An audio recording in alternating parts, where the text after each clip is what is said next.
ہم سب کے ہادی و رہنما جناب محمد مصطفیٰ احمد مجتبی صلی اللہ علیہ وآلہ وسلم کی ذات گرامی پر ہوں۔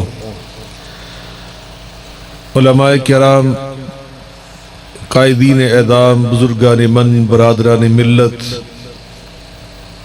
میں سب سے پہلے اللہ رب العالمین کا بے پناہ شکر ادا کرتا ہوں کہ جس نے مجھے انتہائی اپنے ایک عزیز اور بہت ہی مقرب اور بہت ہی محنتی اور اللہ کی خاطر محبت کرنے والے دینی برادر جناب قاری خالد یعقوب صاحب کی پرخلوص دعوت پر لبیک کہتے ہوئے آپ کے وکیل والا میں حاضر ہونے کی توفیق عطا فرمائی اور ایسی تقریب میں شامل ہونے کا اعزاز بخشا کہ جس کے انعقاد کا سبب اور مقصد اور ہدف بہت ہی ایمان افروز، دل آویز اور روح پرور ہے، جس کا بھی آپ نے حضرت مولانا استاد العلماء والقراء حضرت قاری اظہار احمد صاحب بلوچ حافظہ اللہ تعالی سے سنا، اور پھر میرے عزیز مولانا قاری عبد الجبار ظاہر صاحب سے سنا، اور یقیناً ان سے پہلے میرے برادر محترم مجاہد ملت حضرت مولانا قاری احمد یاسدیقی صاحب سے آپ نے سنا ہوگا کہ ہم اس لیے جمع ہوئے ہیں کہ اس جلسہ گاہ سے متصل جو زمین کا پلاٹ ہے، ٹکڑا ہے، وہاں پر اللہ کے ایک گھر کی تعمیر کا آغاز ہونے والا ہے۔ آج اس کا سنگ بنیاد رکھا جائے گا۔ یقیناً مساجد کی تعمیر یہ میرے نبی پاک صلی اللہ علیہ وآلہ وسلم کی سنت مبارکہ ہے۔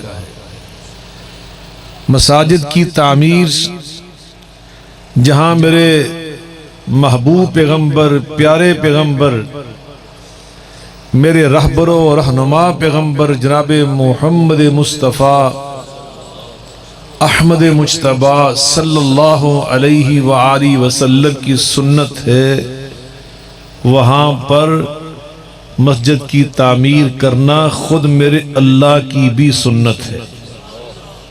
ابھی جس کا تذکرہ کر رہے تھے قاری عبد الجبار ظاہر صاحب، ان اول بیت وضع للناس للذی ببکہ، اللہ نے اس روئے زمین کو جب آباد کیا تو مسجد سے آباد کیا۔ سب سے پہلے مسجد حرام اللہ کا گھر تعمیر کیا گیا، اور نبی کریم علیہ السلام نے فرمایا کہ جب تک روئے زمین پر اللہ اللہ کی آوازیں بلند ہوتی رہیں گی لا تقام الساعہ، قیامت قائم نہیں ہوگی۔ اس دنیا کا آغاز بھی مسجدوں سے ہوا، اور اس کی بقا، اس کی زندگی اور ہلاکت سے اس کا بچاؤ اور اس کی حفاظت کا راز بھی صرف اور صرف مساجد کے وجود کے ساتھ ہے۔ کہ مسجد میں کیا ہوتا ہے؟ اللہ کا ذکر ہوتا ہے، اللہ اللہ کی آوازیں بلند ہوتی ہیں۔ جب مؤذن 5 ٹائم بلند آواز سے اذان کہتے ہیں اللہ اکبر اللہ اکبر، تو اللہ اللہ کہنے کی برکت سے گویا یہ دنیا بچی ہوئی ہلاک ہونے سے، برباد ہونے سے، اللہ نہ کرے کسی وقت اللہ اللہ کی آوازیں اگر بند ہو جائیں تو یہ دنیا اسی دن ختم ہو جائے، اسی دن قیامت برپا ہو جائے۔ تو گویا مساجد کا وجود یہ اس بات کی ضمانت اور گارنٹی ہے، اور یہ میں اس لیے نہیں کہہ رہا کہ یہ میری زبان سے نکل رہا ہے نعوذ باللہ، میں کون ہوں، میری کیا حیثیت ہے، یہ میں اس لیے کہہ رہا ہوں کہ کملی والے پیغمبر محمد مصطفیٰ علیہ السلام نے فرمایا، اور آپ نے جو فرمایا ہے وہ سچ فرمایا، وہ حق فرمایا ہے، وہ دین فرمایا ہے، وہ شریعت کی بات ہے۔ اب ساری زمین و زمان اور مکین و مکان آگے پیچھے ہو سکتے ہیں، آقا کی کہی ہوئی بات کی زیر و زبر بھی کبھی غلط نہیں ہو سکتی۔ تو یقیناً یہ مساجد اس لیے بنائی جاتی ہیں، اور نبی کریم علیہ السلام نے مساجد کو بنانے کی ترغیب دی ہے اپنے عمل سے بھی، جیسے ابھی سن رہے تھے مسجد قباء کی بات، مدینہ منورہ کی مسجد نبوی کی بات، اور نبی پاک علیہ السلام نے اور خود میرے اللہ رب العزت نے ہمیں ترغیب دی ہے مساجد کو بنانے اور آباد کرنے کی۔ ابھی میں نے آیت مبارکہ پڑھی، اس میں اللہ تعالیٰ کیا فرماتے ہیں؟ انما یعمر مساجد اللہ من آمن باللہ والیوم الآخر، جو مسجد آباد کرتے ہیں میں اللہ ان کے ایمان کی شہادت دیتا ہوں۔ یہ اس آیت کا معنی، پوچھ لے علماء سے، اس آیت کا معنی، اس کا مطلب اور مفہوم گویا یہ ہے کہ اللہ اللہ ہو کر فرما رہے ہیں جو وکیل والا میں میرا گھر بنائیں گے، آباد کریں گے، میں اللہ ان کے مومن ہونے کی گواہی دیتا ہوں۔ اور نبی کریم علیہ السلام نے اس کی تفسیر میں فرمایا اذا رأیتم الرجل یعتاد المسجد۔ حضرت مولانا حسن صاحب بھی تشریف لا چکے ہیں، بڑے فاضل آدمی، اور علامہ افضل طور صاحب تو ویسے ہی علامہ میرے بہت ہی عزیز بھائی ہیں، بہت پیار کرنے والے، فون کرتے ہیں کدی کدی ویسے، لیکن ہوتا کم از کم ادھے گھنٹے دا، اتنی محبت کی باتیں، نہ پھر ان کا فون چھوڑنے کو دل کرتا ہے، نہ میرا فون چھوڑنے کو دل کرتا ہے۔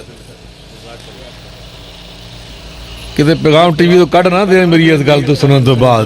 صدیقی صاحب خیال رکھے جی، حاجی بلال صاحب سفارش کرے جی کہ میرے پیار دی گل کوئی سن کے دے ہمیں نظر نہ لگ جیسے جی، اللہ کو سلامت رکھے۔ نہیں وہ میرے بڑا پیار کر دینے، انشاءاللہ کوئی تو کچھ نہیں کہہ دے۔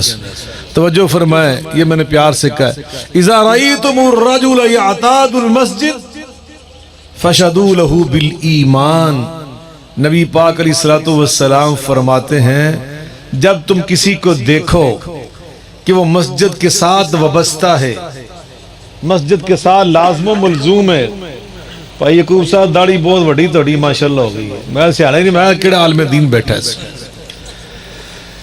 نبی کریم علیہ السلام نے فرمایا جب کسی کو دیکھو مسجد کے ساتھ اٹیچ ہو چکا ہے۔ اٹیچ بندہ کیسے ہوتا ہے؟ نماز پڑھنے سے۔ اٹیچ کیسے ہوتا ہے؟ اذان کہنے سے، اقامت کہنے سے۔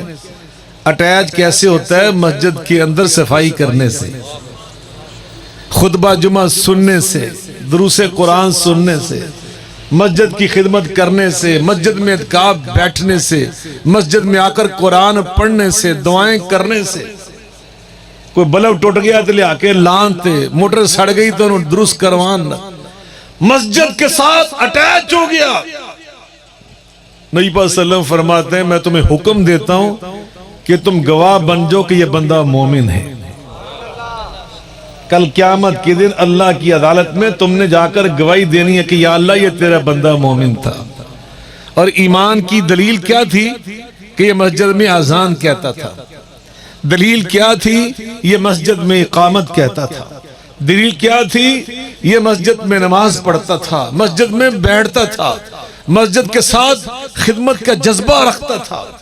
اللہ اکبر۔ نبی کریم علیہ الصلوۃ والسلام فرماتے ہیں سبعۃ یظلهم اللہ فی ظلہ یوم لا ظل الا ظلہ۔ حشر کے میدان میں جب اللہ کے عرش عظیم کے سائے کے علاوہ کوئی سایہ نہیں ہوگا، اور اس سائے میں صرف 7 قسم کے خوش نصیب بیٹھنے کا حق رکھیں گے۔ ان میں فرمایا رجل قلبہ معلق بالمساجد، وہ بندہ بھی عرش عظیم کے سائے میں بیٹھے گا، اس کو بٹھایا جائے گا اللہ کا مہمان بنا کر کہ جس کا دل مسجد کے ساتھ وابستہ ہوگا۔ گل پسند نہیں آئی؟ یہ نبی پاک کی بات ہے، جب پسند آئی تو ایڈی ایستا سبحان اللہ۔ عجیب و غریب شے سن کے تو سبحان اللہ کر دے تو نبی پاک صلی اللہ علیہ وسلم در ارشاد گرامی تو وہ بھی عرش عظیم دے سائے دے بارے تو وہ بھی انہیں واسطے جڑا مسجد نال وابستہ ہوندا ہے اس واسطے ٹلی جی سبحان اللہ کہیے کہ آپ اسی دور ہو گئے مسجداں تو اس واسطے اللہ سے بھیک مانگو اللہ ہمارے دلوں میں مسجدوں کی محبت پیدا کر دے. یہ تو میری اور آپ کی زندگی کی ضمانت ہے, یہ میری اور آپ کی اولاد اور آنے والی نسلوں کی بقا کی ضامن ہے. مسجدوں کے ساتھ وابستہ ہونا ہماری زندگی کی پہچان اور ہمارے دلوں کی زندگی کا نشان ہے. آقا علیہ السلام فرماتے ہیں اللہ اکبر المؤذنون اطول الناس اعناقا یوم القیامہ. قیامت کے دن بڑے بڑے کلگی والے اللہ فرما گئے این الجبارون این المتکبرون, کہاں بڑے بڑے متکبر اور سرکش. لیکن اللہ قرآن میں فرماتے ہیں ناکسوا رؤوسہم عند ربہم, اللہ کے سامنے سر ان کے جھکے ہوئے ہوں گے, سر اٹھانے کی جرت نہیں کریں گے, منہ چھپاتے پھریں گے. لیکن فرمایا این اس دن المؤذنون اطول الناس اعناقا یوم القیامہ, سب سے بلند گردن والے, بلند چہرے کر کے چلنے والے وہ لوگ ہوں گے جو اذانیں کہا کرتے تھے.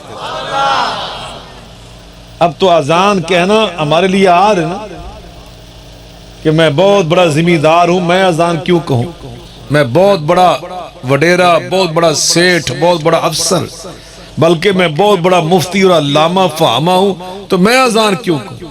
اذان کہے کوئی نکاح موٹا, کوئی خادم, کوئی چھوٹا موٹا امام جن کو ہم حقیر سمجھتے ہیں, نعوذ باللہ. نبی پاک صلی اللہ علیہ وسلم فرماتے ہیں ان کی عظمت کا تمہیں پتہ قیامت کے دن چلے گا. اللہ اکبر. میرے آقا علیہ السلام فرماتے ہیں جب مؤذن اذان کہتا ہے جہاں تک اس کی آواز جاتی ہے حجر و شجر بھی سنتے ہیں. حجر کے بھی پتھروں کے بھی کان ہوتے ہیں, پتھروں کی آنکھیں بھی ہوتی ہیں, اور پتھروں کی زبانیں بھی ہوتی ہیں.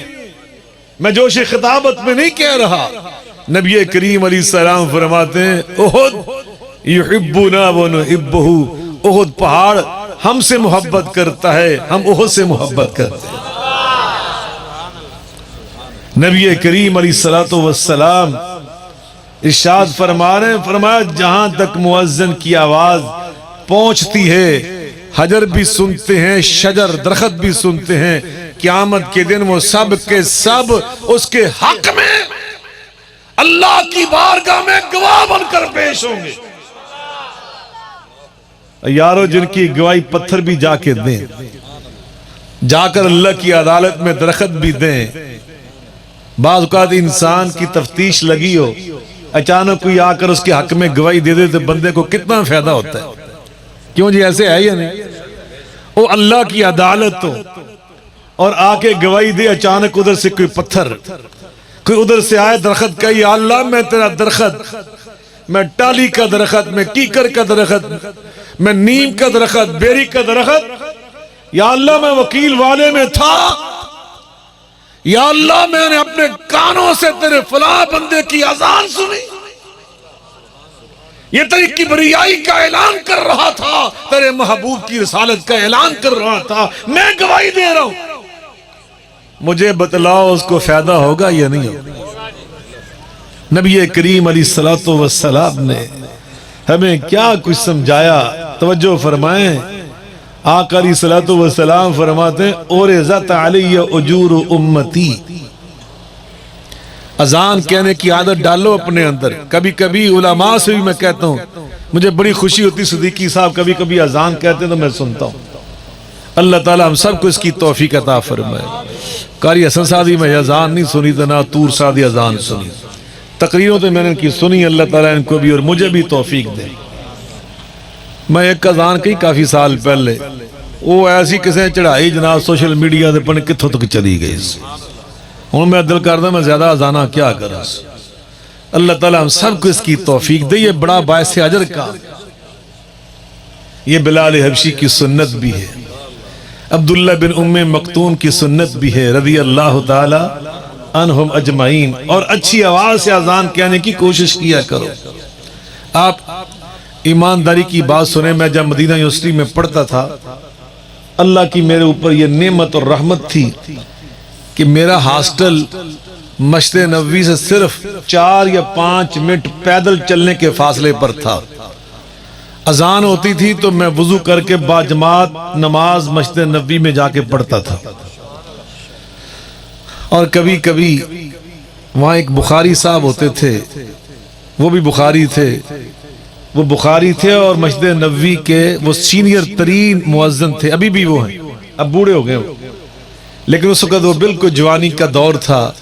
جب وہ اذان فجر کی کہتا تھا نا، اللہ کی قسم اٹھا کر کہتا ہوں، مجھے یوں محسوس ہوتا تھا کہ میرا دل کھنچا جا رہا ہے کہ میں ایک لمحے سے پہلے مسجد نبوی کے اندر پہنچوں۔ اچھا جو مؤذن ہوتا ہے اس کی آواز میں عجیب تاثیر ہوتی کہ ادھر اللہ کی کبریائی کا اعلان ہو اور ادھر جذبہ ہو، اچھی آواز ہو۔ توجہ فرمائے، اذانیں کہنا شروع کرو، کوشش کیا کرو کہ میں اذان فلاں کہوں فلاں کہوں۔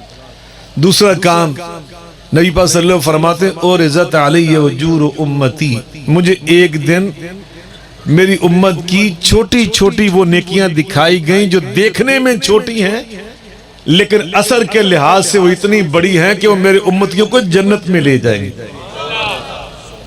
فرمایا میں اس لسٹ کو دیکھنے لگا، چھوٹی چھوٹی نیکی۔ ایک نیکی میں سنا دوں، نبی پاک صلی اللہ علیہ وسلم فرماتے ہیں، میں نے دیکھا رأیت رجلا یتقلب فی الجنہ، وہ جنت میں ٹہل ٹہل کے بڑی ٹور کے ساتھ سیر کر رہا تھا۔ یتقلب فی الجنہ کا ترجمہ، میں نے جبریل سے پوچھا یہ کون ہے، کیا نیکی اس نے کی؟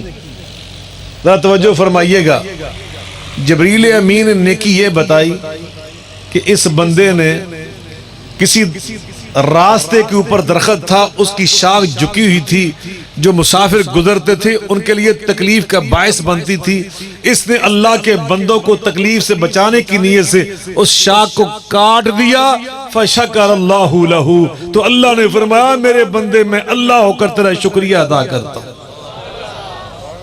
اور اس کو جنت عطا کر دی۔ اللہ اکبر۔ تو فرمایا میں اس لسٹ میں دیکھ رہا تھا چھوٹی چھوٹی نیکیاں۔ صحیح بخاری کے حدیث سنا دوں، نبی پاک صلی اللہ علیہ وسلم فرماتے ہیں، غفرت امرأۃ مومست فی کلب، بنی اسرائیل کی ایک بدکار ترین عورت، گناہگار ترین عورت، زندگی بھر گناہ کرتی رہی، مسافر تھی، سفر کر رہی تھی، اور وہ بڑا مشہور واقعہ، اس نے ایک پیاسا کتا دیکھا، اپنے موزے میں پانی بھر کر لاتی ہے اور اس پیاسے کتے کو پلاتی ہے۔ اللہ فرماتے ہیں تو نے میری مخلوق پہ طرز کھایا، میں نے تیرے اوپر طرز کھایا۔ یہ چھوٹی چھوٹی نیکی ہیں، تم پیاسے انسانوں کو پانی نہیں پلاتے، پیاسے انسانوں کی پیاس کا خیال کیا کرو، بھوکوں کو کھانا کھلایا کرو۔ نبی کریم علیہ السلام فرماتے ہیں، اللہ اکبر، 5 نمازیں پڑھنے والے، رمضان کے روزے رکھنے والے، تہجد کے چند نوافل پڑھ لینے والے، وَآتِيمُ الطَّعَامَ، افشوا السلام، السلام علیکم السلام علیکم کہنے والے، اور بھوکوں کو کھانا کھلانے والے۔ آگے فرمایا تدخلوا جنت ربکم بالسلام، یہ سلامتی کے ساتھ اللہ کی جنت میں پہنچیں گے۔ بات ہو رہی ہے مسجد کے حوالے سے، تو آقا فرماتے ہیں میں نے اس لسٹ میں دیکھا جو چھوٹی چھوٹی دیکھنے میں نیکیاں لیکن اثر ان کا کتنا، تو فرمایا میں نے دیکھا اگر میرا کوئی امتی ایک تنکا مسجد کے اندر سے صفائی کی نیت سے اٹھا کر باہر پھینک دیتا ہے، اللہ اس پر جنت کو واجب فرما دیتا ہے۔ علماء سے پوچھو، نبی پاک صلی اللہ علیہ وسلم کی مسجد میں ایک بوڑھی اماں جس کا مدینہ شریف میں کوئی خاندان نہیں رہتا تھا، اس کی برادری نہیں تھی، تنہا تھی بیچاری، اللہ اکبر، نبی پاک کے دامن رحمت میں ایسے بے کسوں کو بھی کتنی عظیم جگہ ملی تھی۔ کیا وہ خاتون تھی نہ خاندان نہ برادری، رنگت کی سیاہ تنہا رہتی، اور نبی پاک صلی اللہ علیہ وسلم نے محبت، رحمت اور شفقت کے ساتھ اس کو مسجد نبوی کی صفائی کا انچارج بنایا ہوا تھا کہ مسجد نبوی کی یہ سینٹری انسپیکٹر جس کو ہم کہتے ہیں، صفائی کا نگران بنایا ہوا۔ رات اچانک اس کی طبیعت بگڑی، وہ فوت ہو گئی۔ صحابہ کرام رضوان اللہ علیہ مجمعین نے آپس میں مشورہ کیا کہ اس کے جنازے کے لیے نبی پاک صلی اللہ علیہ وسلم آرام فرمائے، انہیں کیوں بھی آرام کرنا ہے، چلو ہم جا کر اس کا جنازہ پڑھ کے اس کو دفن کر آتے ہیں۔ اب توجہ فرمایا، نبی پاک کے صحابہ کتنی بڑی ہستی ہیں، صدیق و فاروق و عثمان و علی، جس کا جنازہ پڑھیں اس کی خوش بختی میں کوئی شک ہو سکتے؟ صحابہ کرام جیسی پاک باز ہستیوں نے اہل بیت اطہار کے نفوس قدسیوں نے اس کا جنازہ پڑھا اور اس کو رات ہی دفن کر دیا۔ نبی کریم علیہ السلام 3-4 دن کے بعد اچانک محسوس فرماتے ہیں، آپ مصروف رہے کہ وہ نظر نہیں آ رہی خاتون، تو آپ نے پوچھا بھئی وہ اماں کدھر گئی؟ کانم صغروا امرہا، حدیث پاک میں آتا ہے صحابہ نے گویا اس کو بڑا معمولی سمجھا تھا کہ اس کی برادری کوئی نہیں، اس کا بیٹا کوئی نہیں، اس کا خامد کوئی نہیں، اس کا بھائی کوئی نہیں، اس کا باپ نہیں ہے، چچا تایا نہیں، کوئی کزن نہیں ہے، اکیلی تنہا عورت۔ تو انہوں نے اس کو معمولی سمجھ کر خود ہی جنازہ پڑھ کے دفن کیا تھا۔ نبی پاک صلی اللہ علیہ وسلم سے عرض کرتے ہیں، آقا وہ تو فوت ہو گئی تھی فلاں رات، اور ہم نے آپ کو اطلاع دی ہے، بغیر جنازہ پڑھ کے اس کو دفن کر دیا۔ حدیث پاک میں کیا آتا ہے؟ نبی پاک صلی اللہ علیہ وسلم فرماتے ہیں، دلونی علی قبرہا، پہلے ناراض ہوئے، فرمایا تم نے مجھے کیوں نہیں اطلاع دی، چلو آپ مجھے اس کی قبر پہ لے کے چلو۔ صحابہ اس کی قبر پر لے کر گئے، میرے آقا نے دوبارہ قبر پہ کھڑے ہو کے جنازہ پڑھایا اور دنیا کو پیغام دیا کہ مسجد کا جھاڑو پھیرنے والا اللہ اور رسول کی نگاہ میں کتنا عظیم ہوتا ہے۔ تم اس کو حقیر سمجھتے ہو، معمولی سمجھتے ہو۔ میں کئی بار یہ واقعہ سنا چکا ہوں۔ میں ایک بار اہل حدیثوں کی دعوت پر انڈیا میں گیا، وہاں کانفرنس تھی، فارغ ہوا، 2 دن میرے پاس باقی تھے، تو میں نے وہاں کچھ سیر سور کی، اور سیر ہماری کیا ہوتی ہے، جیسے کہتے ہیں مولوی کی دوڑ مسجد تک۔ تو میں نے کہا یار مجھے یہاں پر مساجد بھی دکھائیں اور دوسرے مذاہب کی جو عبادت گاہیں وہ بھی دکھائیں۔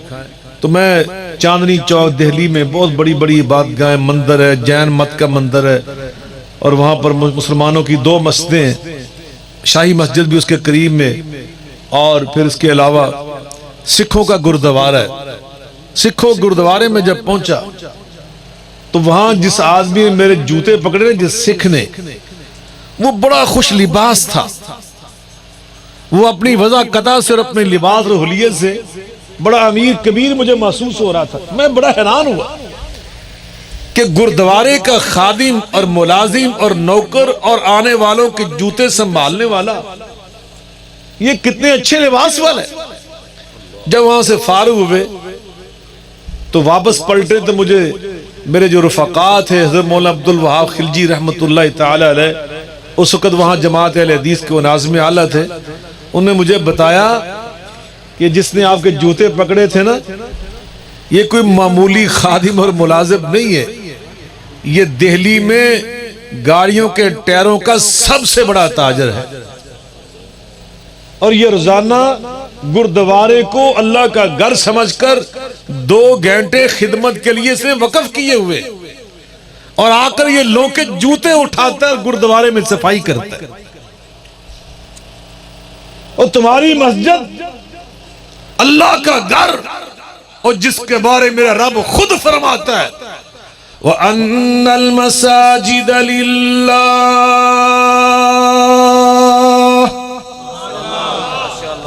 میرا خیال تھوڑی بس ہو گئی، کیوں شیخ ابرار شروع ہونے ہیں؟ چلو پھر اعوذ باللہ بسم اللہ دوبارہ پڑھ لینے۔ وَأَنَّ الْمَسَاجِدَ لِلَّهِ فَلَا تَدْعُوا مَعَ اللَّهِ أَحَدًا۔ وأنه لما قام عبد الله وأنه لما قام عبد الله يدعوه كادوا يكونون عليه لبدا. اور مسجدیں اللہ کے لیے، مسجدیں مل کے بولیں وَأَنَّ الْمَسَاجِدَ لِلَّهِ. یہ مسجدیں کس کے لیے؟ یہ اللہ کے گھر ہیں، یہ بیت اللہ کا حصہ ہیں، یہ مسجد نبوی کا حصہ ہیں، یہ بیت المقدس کا حصہ ہیں. اللہ اللہ یہ اس کا تسلسل ہے. یہ مساجد اگر یہاں پہ جھاڑو پھیرو گے اللہ تم پر جنت کو واجب فرما دے. اپنے اندر جذبہ پیدا کرو. میں نے اللہ والوں کو دیکھا بھی ہے، سنا بھی ہے. ابھی وہ بزرگ زندہ ہیں، مجھے انہوں نے خود بتایا کہ میں ایک دفعہ مرکز بائی پھیرو میں تھا، رات میں سویا ہوا تھا، اچانک میری آنکھ کھلی تو میں نے دیکھا ایک آدمی، اس نے منہ لپیٹا ہوا ہے. مسجد تو مسجد، وہاں جو طہارت خانے تھے ان میں پانی پھینک پھینک کر صفائی کر رہا ہے. کہتا ہے میں تاک میں بیٹھ گیا، یہ کون بندہ آدھی رات کے وقت جب سب سوئے ہوئے اور یہ صفائی کر رہا ہے. کہتے جب وہ اچھی طرح وہاں سے فارغ ہو کر وضو کی ٹونٹیوں پہ آیا تو وہاں میں نے اس کو دیکھا وہ صابن کے ساتھ اپنے ہاتھ اور اپنے بازو اور اپنی داڑھی کو دھو رہا ہے. کہتے میں نے اندھیرے میں قریب جا کر دیکھا تو ولی کامل حضرت مولانا حافظ محمد یحییٰ عزیز میر محمدی رحمت اللہ علیہ خود تھے. اللہ ایسے مقام نہیں دے دیتا اپنے بندوں کو، کوئی ان کی نیکیاں ہوتی ہیں، کوئی ان کے اعمال ہوتے ہیں. ابھی جو مسجد بننے والی ہے سب اپنے اندر جذبہ پیدا کرو کہ ہم نے اس کے ساتھ متعلق، اس کے ساتھ وابستہ ہونا ہے، ہم نے اس کی خدمت کرنی ہے. اور جو مسجدیں پہلے سے ہماری ان کو بھی ہم نے آباد رکھنا ہے. میرے بھائیوں توجہ فرمایا، میرے آقا علیہ السلام نے کیا فرمایا؟ من بنا للہ مسجدا بن اللہ لہ بیتا فی الجنہ.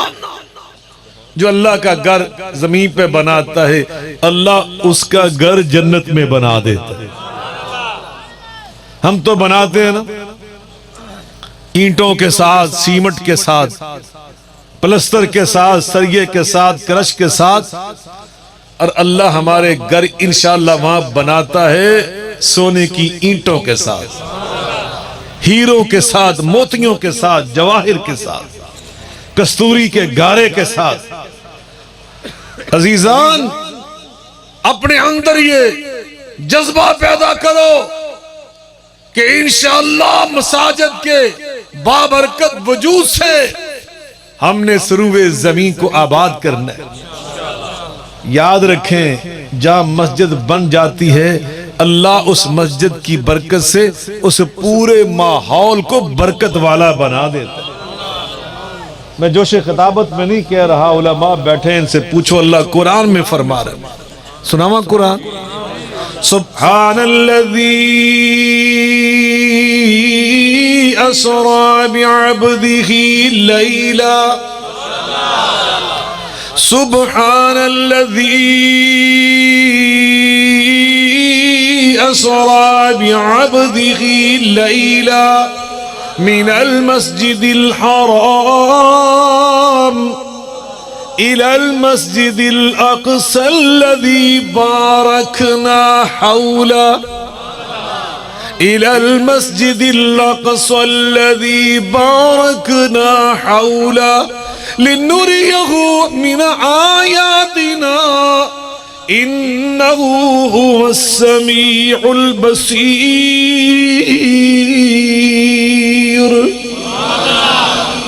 اللہ فرماتے ہیں مسجد حرام تو مسجد حرام، اور مسجد اقصیٰ کا حال یہ ہے کہ بارکنا حولہ، اس کے وجود کی وجہ سے ہم نے اس کے پورے ماحول کو برکت والا بنا دیا. اور بیت اللہ کے بارے میں اللہ فرماتے ہیں ان اول بیت وضع للناس للذی ببکہ کھول دے آواز یار، کھول دے. ان اول بیت وضع للناس.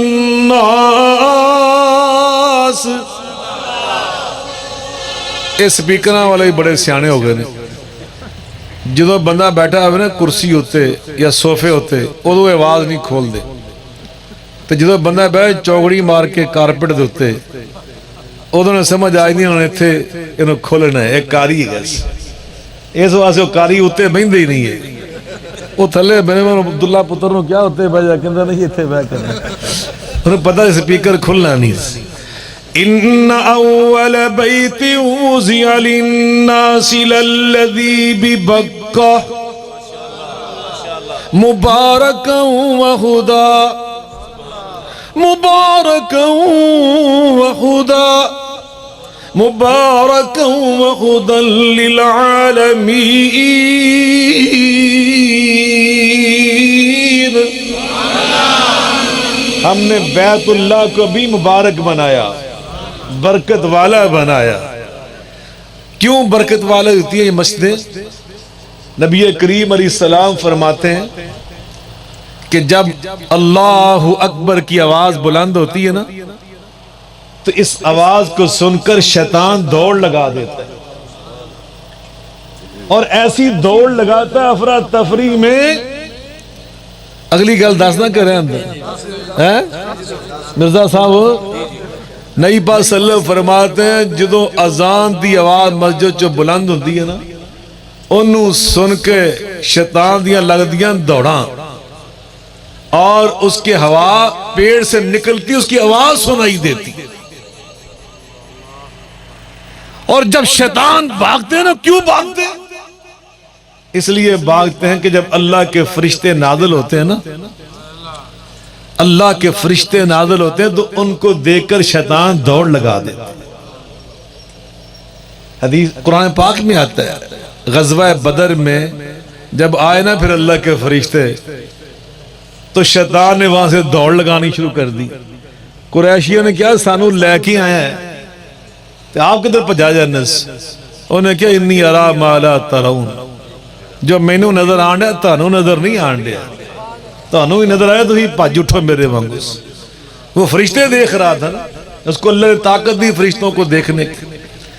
تو میں عرض کر رہا ہوں جہاں اذان کی آواز بلند ہوتی ہے اور پھر وہاں پر اللہ کا قرآن پڑھا جاتا ہے، نماز فجر میں، نماز ظہر میں، نماز عصر میں سری اور نماز مغرب عشاء میں فجر کی طرح جہری، اللہ قرآن میں فرماتے ہیں اقیم الصلاة لدلوک الشمس الى غسق اللیل. اقیم الصلاة لدلوک الشمس الى غسق اللیل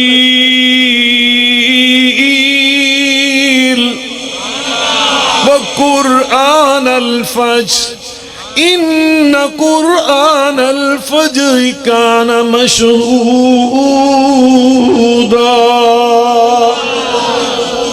جب قرآن فجر میں پڑھا جاتا ہے اس کو سننے کے لیے قرآن میں اللہ فرماتے ہیں کان مشہودا، آسمان سے فرشتے بھی حاضر ہو جاتے ہیں. تو جی اس تو اگے میں گل دسی نا تو ساری عمر بھولنی نہیں. وہ بھی آج ہی دس دا وہ کوئی ادھار بھی کر لو یار. اے مسجد بننی آپ انشاءاللہ 10 جا کرنے نے کھاتا نہ کھول لیے ماشاءاللہ علماء سارے آگے. اللہ کو سلامت رکھے. اللہ قرآن میں اس سے آگے فرماتے ہیں جہاں قرآن پڑھا جاتا ہے اس کو سننے کے لیے فرشتے آتے ہیں. حدیث پاک میں آتا ہے مجتمع قوم فی بیت من بیوت اللہ یتلون کتاب اللہ ویدارسون بینہم الا حفتہم الملائکہ ونزلت علیہم السکینہ وذکرہم اللہ فی من عندہ وغشیتہم الرحمہ. فرمایا جب قرآن پڑھا جاتا ہے اس کے معانی مطالب بیان کیے جاتے ہیں کسی بھی مسجد میں تو وہاں پر اللہ کے فرشتے بھی آ جاتے ہیں. اللہ کی طرف سے رحمت اور سکون نازل ہونا شروع ہو جاتا ہے. اللہ کی رحمت ان کو ڈھانپ لیتی ہے. اللہ ان کا نام لے لے کر عرش عظیم پہ ان کا ذکر فرماتا ہے. چونکہ حدیث قدسی میں اللہ فرماتے ہیں من ذکرنی فی نفسہ ذکرتہ فی نفسی ومن ذکرنی فی ملائن ذکرتہ فی ملائن خیر منہ. جو مجھے یاد کرتا ہے اپنے دل میں اللہ اس کو یاد کرتا ہوں اپنے دل میں. میرے اللہ کا دل کما یلیق بجلالی و شانی. اور جو مجھے یاد کرتا ہے برملا میں اللہ اس کو یاد کرتا ہوں برملا. اور میرا مجمع اس کے مجمع سے اعلیٰ. میرے سامنے تو وکیل والا کے مسلمان بیٹھے ہیں اور میرے اللہ کے سامنے اللہ کے فرشتے ہوتے ہیں. ہم اللہ کا ذکر یہاں پہ کر رہے ہیں, اللہ ہمارا ذکر وہاں پہ کر رہا ہے. اللہ کی قسم اٹھا کر کہتا ہوں مبالغہ نہیں ہے, اس وقت ہم اللہ کا ذکر یہاں کر رہے ہیں, اللہ ہمارا وہاں پہ کر رہا ہے. چونکہ نبی پاک علیہ السلام نے فرمایا ہمارا عقیدہ اور ایمان ہونا چاہیے. تو نبی کریم علیہ الصلوۃ والسلام فرماتے ہیں جہاں پہ قرآن پڑھا جاتا ہے اس کو سننے کے لیے وہاں پر فرشتے آ جاتے. اور یہ آپ نے سنا ہے, حدیث پاک ہے. نبی پاک صلی اللہ علیہ وسلم فرماتے ہیں جب مسلمان اپنے گھر کا دروازہ رات کو بند کرتے ہوئے کہتا ہے نا بسم اللہ الرحمن الرحیم, تو شیطان اپنے چیلوں سے کہتا ہے آج ہم اس گھر میں داخل نہیں ہو سکتے. کہ وہاں پہ فرشتے آ چکے. جہاں سے جب فرشتے آتے ہیں اس کا مطلب ہے وہ رحمتیں لے کے آ رہے ہیں, اللہ کی طرف سے برکتیں لے کے آ رہے ہیں.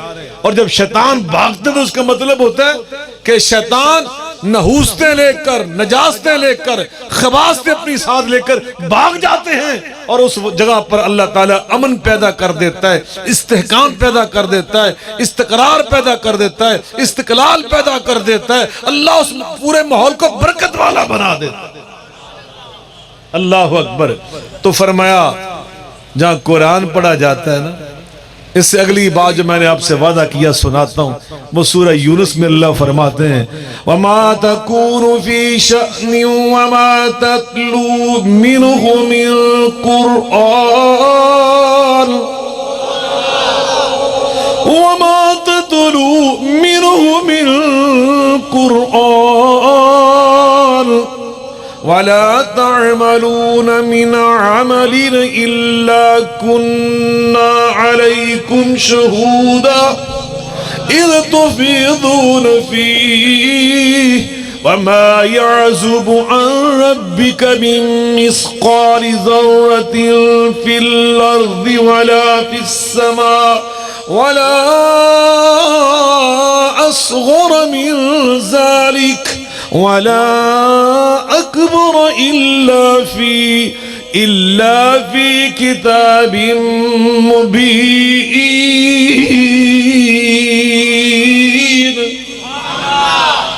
اس کا ترجمہ بڑا عجیب ہے. اللہ فرماتے وَمَا تَتْلُو مِنْهُ مِنْ قُرْآنٍ, جب تم قرآن کی تلاوت کر رہے ہوتے ہو إِلَّا كُنَّا عَلَيْكُمْ شُهُودًا, اس کو سننے کے لیے میں اللہ خود بھی حاضر ہو جاتا ہوں.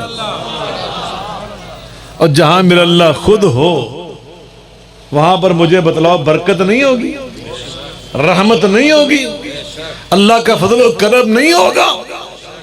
میں کہتا ہوں صرف اور صرف پاکستانیوں, تم اپنے گھروں میں, دکانوں پر, زمینوں پر, اپنے مربوں, اپنے کنووں, اپنے کھیتوں میں, اپنی فیکٹریوں, کارخانوں میں, اپنے اداروں میں صرف اللہ کا قرآن پڑھنا شروع کر دو اور نبی پاک علیہ السلام پر درود شریف پڑھنا شروع کر دو. میں اللہ کی قسم اٹھا کر کہتا ہوں یہ سارے فتنے ختم ہو سکتے ہیں, یہ ساری پریشانیاں رفع ہو سکتی ہیں, تمہارے سارے قرضے اتر سکتے ہیں اور اللہ تمہیں خوشحال ملک بنا دے گا. قرآن پڑھو. قرآن پڑھنے سے کایا پلٹ جاتی ہے اور یہ مساجد کے وجود کی برکت ہے کہ یہاں پہ قرآن پڑھا جاتا ہے. خیرکم من تعلم القرآن وعلمہ. اس لیے میرے آقا علیہ السلام فرماتے ہیں تم میں خیر والے سب سے بہترین لوگ وہ ہیں جو قرآن پڑھنے والے اور قرآن پڑھانے والے ہوتے ہیں. آخری بات میں آپ سے یہ کہنا چاہتا ہوں, نبی پاک صلی اللہ علیہ وسلم نے مسجد بنائی اور اس مسجد کو آپ نے کیسا استعمال کیا. مسجد بنانے کے بعد وہاں پہ اذانیں کہی گئی, بلال حبشی متعین کیے گئے. اللہ اکبر. عبداللہ بن ام مکتوم رضی اللہ تعالی، مل کے بولیں رضی اللہ تعالی عنہ. اور وہاں پہ نماز با جماعت، وہاں پر خطبہ جمعہ اس کا اہتمام، وہیں پر قیام اللیل، اور پھر اس کے ساتھ ساتھ وہاں پہ تعلیم و تدریس، حتیٰ کہ اس کے ساتھ ہی آپ نے ایک چبوترا بنایا، اور میں سمجھتا ہوں آپ نے گویا صفا یونیورسٹی کا قیام وہاں پہ فرمایا. درسگاہ، تعلیم گاہ. پیغام کیا دیا؟ اور نبی پاک صلی اللہ علیہ وسلم صحابہ کے مقدمات مسجد نبوی میں سنتے تھے. آپ صحابہ کے ساتھ جب بھی کوئی مشورہ کرتے مسجد نبوی میں کرتے. فوجوں کو بھیجنے کا، صلح کرنے کا، کسی کے ساتھ ایگریمنٹ کرنے کا فیصلہ کرتے تو مسجد نبوی میں کرتے. کوئی باہر سے وفود آتے تو ان سے ملاقاتیں مسجد نبوی میں کرتے. مہمان آ جاتے ان کو ٹھہرانے کے لیے مسجد نبوی کے سین میں خیمے لگائے جاتے. مہمان خانہ تعمیر کیا جاتا عارضی. گویا نبی پاک صلی اللہ علیہ وسلم کے اسوہ حسنہ نے، آپ کی سیرت طیبہ نے، آپ کی سنت مطہرہ نے ہمیں پیغام یہ دیا کہ مسلمانوں، مسجد تمہارے دین کا بھی مرکز ہے، تمہاری دنیا کا بھی مرکز ہے. یہ عبادت گاہ بھی ہے، یہ درس گاہ بھی ہے، اور یہ ایوان سربراہ بھی ہے، اور یہ جی ایچ کیو تمہاری فوج کے ہیڈ کوارٹر بھی ہے، تمہارا پارلیمنٹ بھی ہے. تمہارے دین و دنیا کا مرکز ایوان سربراہ وہ سب کا سب مسجد ہے. لیکن میں آج افسوس سے کہتا ہوں، میں نے بڑی دنیا گھوم پھر کے دیکھی ہے. میں نے یورپ میں دیکھا ہے، امریکہ میں دیکھا ہے، وہاں آج بھی کرسچن، مسیحی، عیسائی، امیر کبیر، حتیٰ کہ چارلس شہزادہ ڈیانا کے ساتھ جب اس کا نکاح ہوا تو کیڑی مارکی جو ہے تمہیں پتہ ہے؟ مارکیاں تو ہی بڑا جان دینا، فلانی مارکی، فلانا شادی حال. بتائیں مجھے کس شادی حال میں ہوا؟ ہم سارے چپ نے. چرچ میں، گرجا گھر جس کو آپ کہتے ہیں اپنی زبان میں. اے ملکہ الزبتھ کا بیٹا شہزادہ، اس کا نکاح، وہاں کے جتنے بھی بڑے بڑے لوگ ہیں ان کے اپنے، ان کی اولادوں کے نکاح وہ چرچ میں ہوتے ہیں. اور ہمارے کسی غریب سے، غریب کے بیٹے اور بیٹی کا نکاح بھی مسجد میں کروانے پر وہ آر سمجھتا ہے، عزت کے منافی سمجھتا ہے، اس کو عیب اور تانا سمجھتا ہے. آج ضرورت ہے یہ مسجدیں ہم بنائیں تو ان کا جو اصل مقام ہے اس کا احیاء بھی کریں. مسجد کو اسلامی سینٹر بنائیں، اس پورے محلے کا، اس پورے علاقے کا مرکز ہونا چاہیے وہ مسجد. اور اے ونڈیاں پالے نا سی، اے مسجد وہابیاں دی ہے، اے بریلویاں دی ہے، اے دیوبندیاں دی ہے. میرا خیال ہے سانو تھوڑا اس تو ہی بلند ہونا چاہیے. اس میں کوئی شک نہیں کہ ہمارے پاکستان کا ماحول ایسا ہے کہ یہاں پر ہم مسلکوں میں تقسیم ہیں، اور بعض اوقات اس تقسیم کی وجہ یہ ہے کہ ہم مساجد کا جو انتظام ہوتا ہے وہ اپنی ذمہ داری لیتے ہیں کہ اس مسجد کا انتظام ہمارے بریلوی بھائی کریں گے، اس کا دیوبندی کریں گے، اس کا اہل حدیث کریں گے. لیکن اس کا معنی ہرگز یہ نہیں ہونا چاہیے. اہل حدیثوں میں خاص طور پہ آپ سے کہتا ہوں، آپ کو اللہ اگر انتظامیہ بناتا ہے تو آپ کے دلوں میں سب مسلمانوں کے لیے محبت ہونی چاہیے، سب کے لیے احترام ہونا چاہیے، سب کے لیے وسعت ہونی چاہیے. مسجد اللہ کا گھر ہے، یہ تیرا میرا گھر نہیں ہے کہ جس کو میں چاہوں اس کو آنے دوں، جس کو میں نہ چاہوں اس کو نہ آنے دوں. میں کون ہوتا ہوں؟ ہماری کیا حیثیت؟ مسجد سارے مسلمانوں کے لیے. میں اگلی گل کراں تے تانوں ہضم ہی نہیں ہونی، لیکن میں تانوں یہ سنا کے جا رہی. نبی پاک صلی اللہ علیہ وسلم کے پاس عیسائی آئے، 43 زاد المعاد کے اندر امام ابن قیم رحمۃ اللہ علیہ نے پوری تفصیل لکھی. 43 بندے آئے اور ان کو کہاں پہ ٹھہرایا گیا؟ کیوں جی؟ اس سکھو گلہ یاد کرو، نبی پاک کے صحابہ میں بڑے صحابہ تھے جن کے بڑے بڑے باغ تھے، اور ان باغات میں ڈیرے بنے ہوئے تھے، حویلیاں بنی تھی، چھتیں تھی، سارا کچھ تھا، چبارے بنے ہوئے تھے، لیکن نبی پاک کے دور کا جو مدینے کا تمدن ہے وہ پڑھ کے دیکھیں، میں علماء کو بھی دعوت دیتا ہوں، پورا لٹریچر موجود ہے، جڑا سی سمجھنے وہاں پہ دعوتیں ہوتی تھی، کھانے ہوتے تھے، اچھے برتن ہوتے تھے، اچھے قالین ہوتے تھے، سارا کچھ تھا۔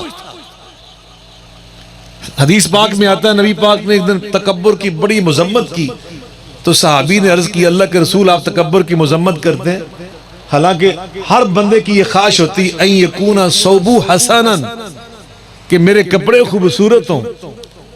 آج ہی میں اس حدیث پہ غور کر رہا تھا سلفی صاحب، واللہ آج صبح میں اس پہ غور کر رہا تھا، طور صاحب نبی اس سے اگلے الفاظ ہیں وَأَن تَكُونَ نَعْلُ حَسَنًا، کہ اس کے جوتے بھی اچھے ہوں، حسین ہوں، یہ اس کا ترجمہ ہے، حسین، خوبصورت۔ تو میں سوچ رہا تھا کہ نبی پاک کے دور میں خوبصورت جوتے بھی ہوتے تھے،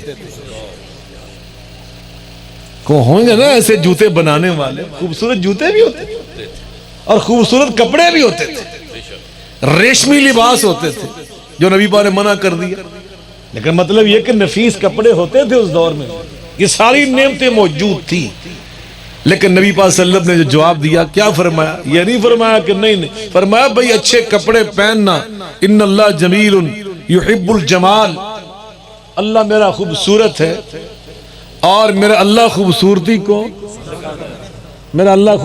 کو پسند کرتا ہے، میرا اللہ خود جمیل ہے، جمال کو پسند کرتا ہے۔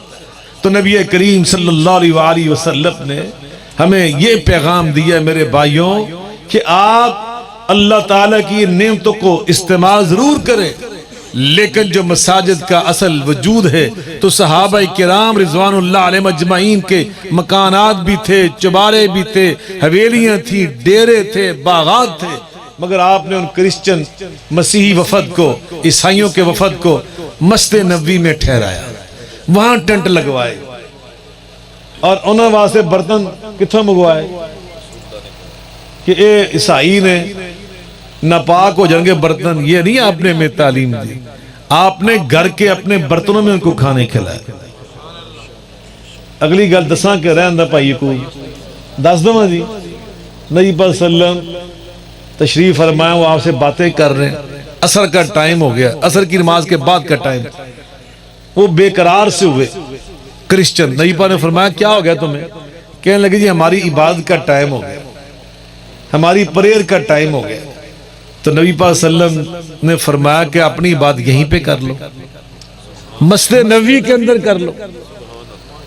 تو انہوں نے رخ بالکل بیت اللہ دے الٹ پاسے کیتا، تو ادھر منہ کر کے لگ گئے اپنی پریئر کرن۔ کچھ صحابہ باہر سے آئے، انہوں نے دیکھا کہ عیسائی مسجد نبوی کے اندر وہ اپنے کو گیت گا رہے ہوں گے نا، را را ری، میں چونکہ 5 سال 6 سال چرچ میں پڑھتا رہا ہوں، این گرجے کے اندر بیٹھ کے میں نے پڑھا 6 سال، تو میں نے وہ ساری چیزیں دیکھی اپنی آنکھوں سے، وہ کر رہے ہیں اپنے گیت شیت۔ تو صحابہ کرام کو بڑا غصہ ہے کہ عیسائی اور مسجد نبوی کے اندر اور الٹ طرح رخ کر کے یہ کر رہے ہیں۔ روکنا چاہ، نبی پاک مسکرا کے فرمایا نہیں انہوں نے میں اجازت دیتی، اور میرے نبی پاک تو رحمت للعالمین، ایڈا وڈا دل میرے نبی پاک، علم نشرح لک صدرک، تے تہاڈے ایڈے چھوٹے چھوٹے دل، ایڈے چھوٹے دل نکمیو کہ اے جناب میں اہل حدیث ہاں تے اے دیوبندی میری مسجد تے نہیں آنا چاہیے، ہیں اے بریلوی تینوں حق کی ساری مسجدیں وڑن۔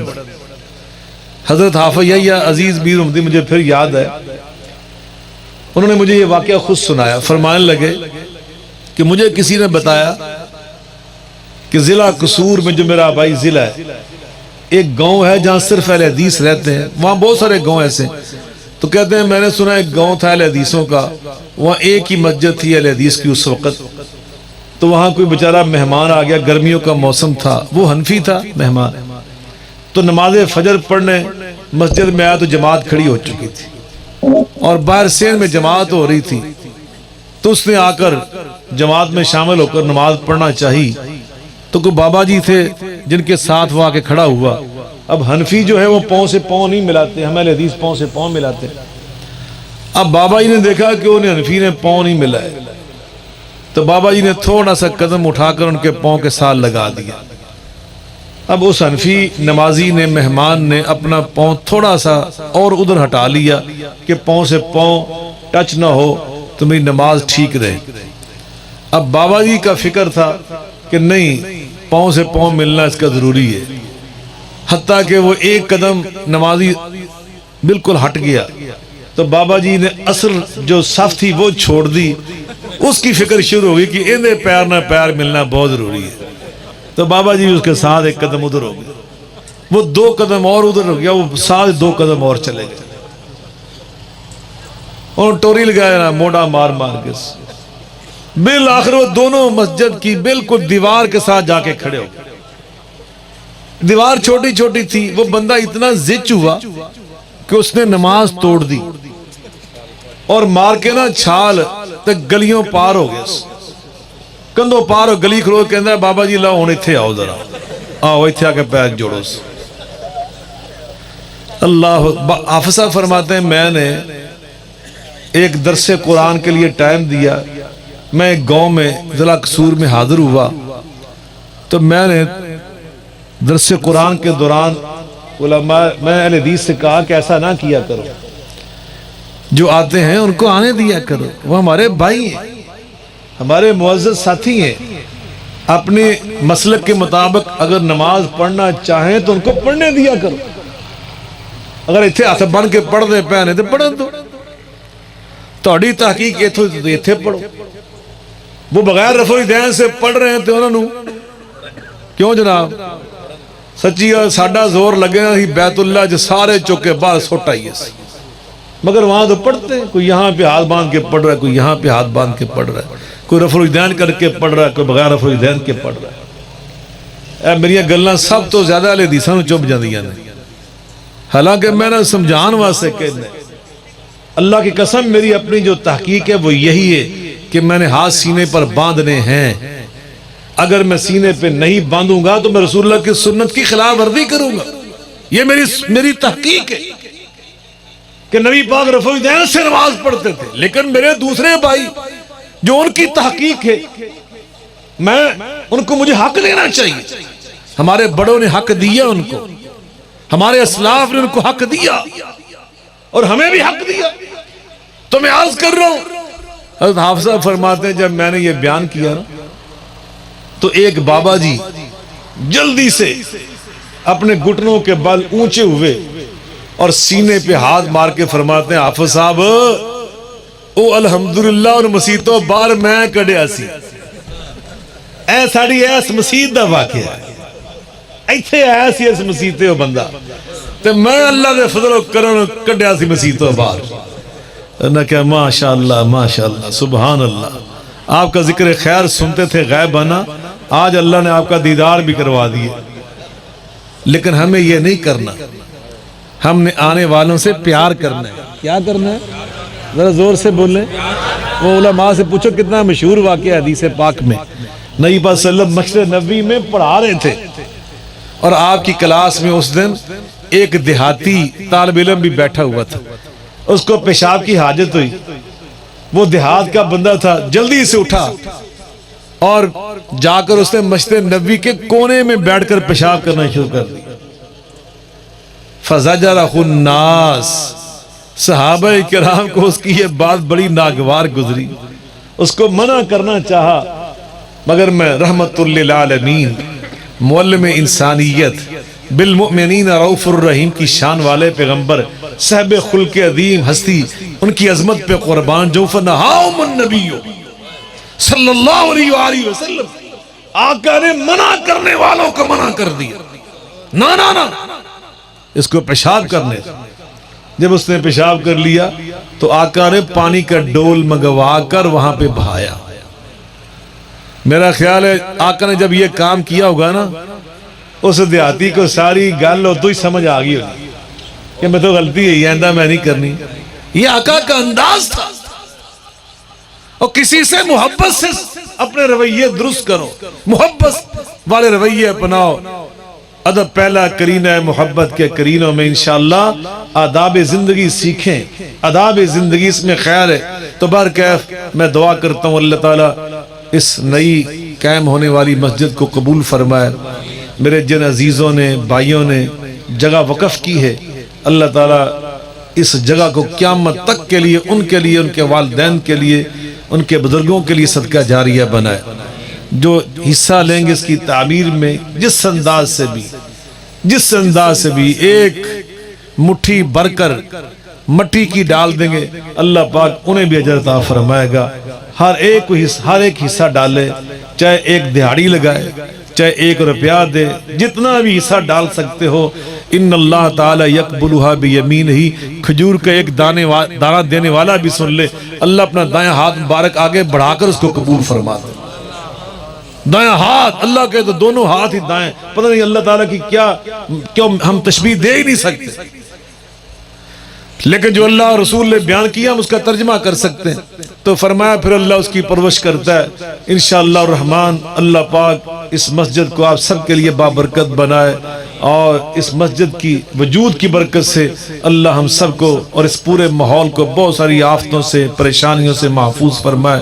کورونا کی وبا عام ہو رہی ہے، اللہ تعالیٰ ہم سب کو اس سے محفوظ فرمائے، پوری انسانی برادری کو اللہ تعالیٰ اس سے محفوظ فرمائے۔ لیکن میں اس موقع پہ یہ کہنا چاہتا ہوں کہ ہمارا پیغام پاکستان برائے ممبر و محراب کی ممبر و محراب سے ہمیشہ ایسی آواز بلند ہونی چاہیے کہ سب سے پیار کیا جائے، سب سے محبت کی جائے۔ لا نکفر احدا من اہل القبلہ، ہر کلمہ گو کو مسلمان سمجھا جائے، اور قیامت کے دن اس کا معاملہ اللہ کے ساتھ ہے، لیکن کلمے کی وجہ سے ہمارا وہ مسلمان بھائی ہے۔ اور جو غیر مسلم ہماری ریاست میں رہتے ہیں ان کے ساتھ نرمی کا برتاؤ، محبت کا برتاؤ، جو رسول اللہ صلی اللہ علیہ وسلم کی ابھی آپ نے سنت سنی اس کے مطابق ہمارا اچھا رویہ ہونا چاہیے۔ اللہ تعالیٰ مجھے اور آپ کو اپنے ماحول کے لیے، اس ریاست کے لیے بابرکت بنائے، نفع بخش بنائے۔